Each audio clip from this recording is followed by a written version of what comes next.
প্রজনন কিংবা শীতকালীন আশ্রয়ের সন্ধানে হাজার হাজার কিলোমিটার পথ পাড়ি দেয় পরিযায়ী পাখি। এসব পাখির অন্যতম গন্তব্য বাংলাদেশ। তবে চোরা শিকার, আবাসস্থল ধ্বংস সহ বৈরী আবহাওয়ায় প্রতি বছরই কমছে পরিযায়ী পাখির সংখ্যা। পরিস্থিতি উন্নয়নে ইকো ট্যুরিজমের নিশ্চিতের পাশাপাশি পাখির আবাসস্থল সংরক্ষণে সমন্বিত পদক্ষেপের বিকল্প নেই বলছেন বিশেষজ্ঞরা। আফরোজা হাসির রিপোর্ট।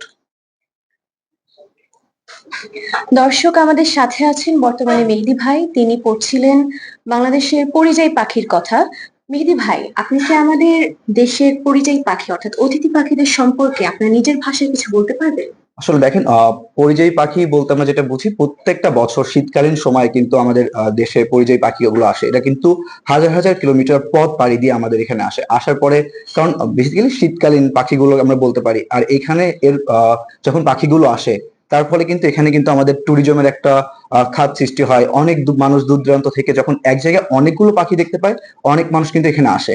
আসার পরে এখানে আমাদের ট্যুরিজম স্পট গুলো তৈরি হয়। এখান থেকে আমরা অর্থনৈতিক ভাবে আমরা চাঙ্গা হতে পারি। কিন্তু দেখা যাচ্ছে কি, পরিযায়ী পাখি যখন আসে বাংলাদেশে, অনেক চোরা শিকারী থাকে। তারা কি করে, পরিযায়ী পাখিগুলোকে ধরে ফেলে বা মেরে ফেলছে, বা এগুলো তারা নিয়ে অন্যত্র বিক্রি করে দিচ্ছে। যার ফলে কি হচ্ছে, পরিযায়ী পাখির সংখ্যা দিন দিন কমে যাচ্ছে। এর ফলে কিন্তু আমাদের যে ইকো ট্যুরিজম যে খাতগুলো তৈরি হচ্ছিল, সেগুলো থেকে কিন্তু বাংলাদেশ আস্তে আস্তে পিছিয়ে আসতেছে। এই ফলে কি হবে, যদি আমাদের ইকো ট্যুরিজমটা যদি আমরা ঠিক রাখতে চাই, তাহলে আমাদের যে পরিযায়ী পাখি প্রতি বছরই আসে, সেগুলোর দিকে দেখভাল করা উচিত। প্রশাসন যারা আছেন তাদের সঠিক নজরদারি বাড়ানো উচিত, যার ফলে আমাদের ট্যুরিজম খাতটাও উন্নত হবে। বিভিন্ন দেশ থেকে কিন্তু মানুষ তখন বাংলাদেশে আসবে, আমাদের ট্যুরিজম খাতটা অনেক উন্নত হবে, এবং এর ফলে কি হবে, আমাদের অর্থনৈতিক ভাবে আমাদের দেশটা মানে সমৃদ্ধ হবে।